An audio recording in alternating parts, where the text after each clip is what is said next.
Veronica Kitty Duterte, welcome back to the Netherlands. How are you today?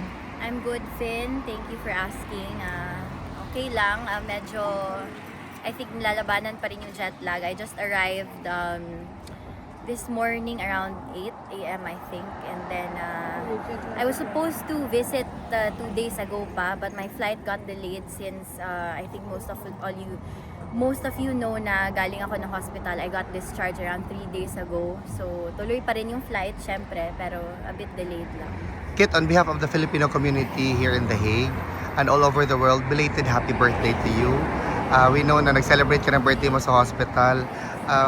Do you have any wishes for this year celebration of your birthday? I think still the same, no?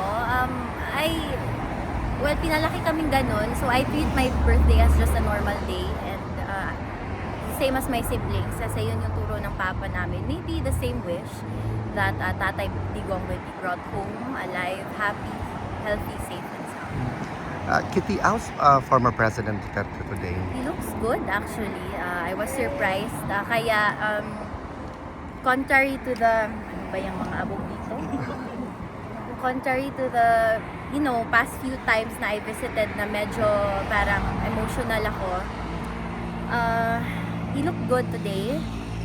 Pagdating niya, sabi niya, wow, mas lalo daw akong gumanda. Kasi naka-lipstick ako kanina. Sabi ko kaya, Papa, wag mo ako paiyakin kasi naka-lipstick ako ngayon. He looked good and he has a message for everyone. Try to remember it in verbatim. He said, nangangamusta ako sa inyong lahat. Daghang salamat sa inyong tanan. Daghang salamat sa loyalty and I hope I will be able to repay it soon. Balang araw daw.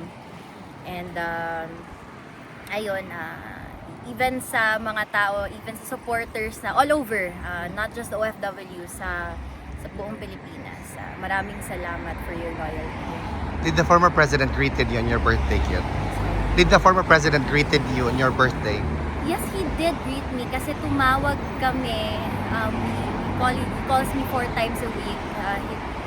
He greeted me, I think, the day before my birthday kasi walang calls on Friday and then my birthday fell on a Friday. So, naka-greet pa rin siya. But I was in the hospital at that time. And then pagtawag niya, sabi niya, happy birthday, ganun. Nung nagsalita ako, sabi niya, parang may sakit ka, parang iba. Doon ko na inamin na I was in the hospital. Kasi, alam niya sabi niya, Papa always knows, Papa can discern. Kit, welcome back to the Netherlands. Just to conclude this really short interview, do you have a message to the Filipino people all over the world? Well, it's the same, no? For my fellow men, for the Filipinos, for the supporters, daghang salamat sa walay undang paghigugma o pagsuporta. I cannot meet you all, obviously, sa sobrang dami nyo, but I hope to meet you all soon to show my gratitude and ayun, sana I hope that matupad yung dream ni Tatay Digong na balang araw to repay all of you for the unwavering loyalty you showed, the whole family. Daghang salamat. Kit, just one last question. The reading for the decision of the Appeals Chamber sa jurisdictional challenge will be on the 22nd of April. Will you be there or will you be here during that time? I will be here in the Netherlands, though I won't be there sa Okay. hearing mismo. Alright. Like all the times before, ayaw ni PRRD pumunta. Hindi na, we don't bother na din. So, Okay. Thank you, Kit. Welcome Thank back you. and mabuhay ka. thank you din.